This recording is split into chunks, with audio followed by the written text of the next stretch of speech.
You're listening to the European Parliamentary Research Service podcast on creating opportunities for EU students. EU countries are responsible for their own education and training systems.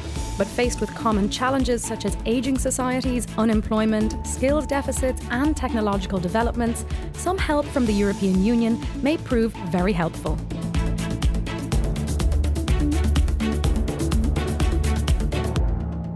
Over 1/3 of the EU's population, some 170 million people, are under the age of 30, with half of those under the age of 15, so our classrooms are pretty full.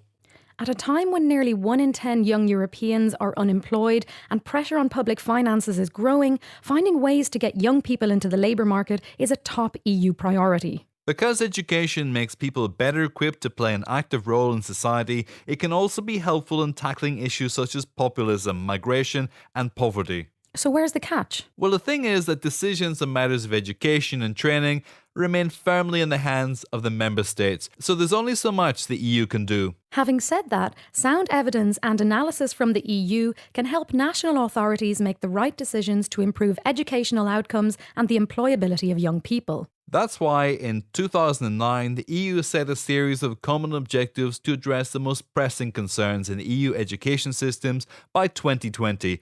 The objectives were to make lifelong learning and mobility a reality, to improve the quality of education, to promote equity, social cohesion and active citizenship, and to enhance creativity, innovation and entrepreneurship at all stages of education and training. These objectives were accompanied by a set of benchmarks to be achieved by 2020, such as reducing the rate of early leavers aged 18 to 24 to less than 10% and increasing the share of adults engaged in lifelong learning.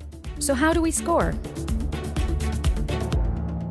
Well, in several areas, we're doing pretty well. Let me give you some figures. In 2015, 39% of the EU workforce held a higher education degree. This is important because skills forecasts indicate that 35% of future jobs in the EU are likely to require a higher education degree, and good grades are still the best job guarantee in times of crisis. And here are some more figures. Between 2005 and 2015, the percentage of early school leavers was reduced by almost a third, even though over the past year, progress towards meeting the EU target has slowed down. A major challenge for the EU is to further upskill its population and reduce underachievement in basic skills. The latest results from the OECD's Programme for International Student Assessment, the well-known PISA, show that over 22% of EU students don't do very well in maths, nearly 18% in reading, and some 17% in science.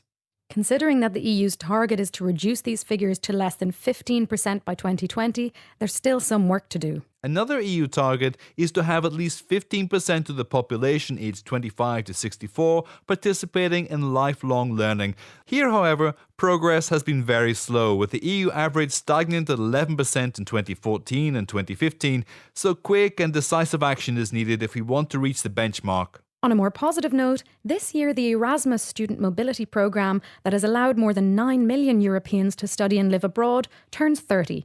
So let's uncork the champagne.